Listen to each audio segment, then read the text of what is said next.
श्री श्री जगन्नाथ ए करुणा रे माइक्रोफोन रहबा के दियो तुम माइक्रोफोन तो हेटा नहीं करबा तुम सब माइक्रोफोन धरो समके रहबा लागि जाबो के से मन जानबे हां महारानी स्वामी आम कोलर तो संतान देले नाही भगवान हां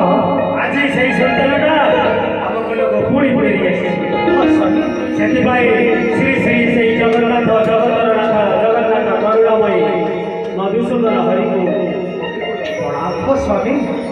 जगतर नाथ जगन्नाथ आम प्रार्थना को सुनिले हाँ स्वामी महारानी कहते स्वामी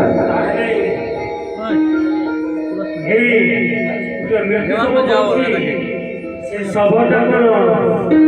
मरा जाइछि ना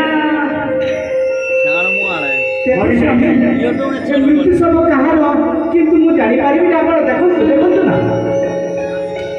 महारानी स्वामी एहाको तो के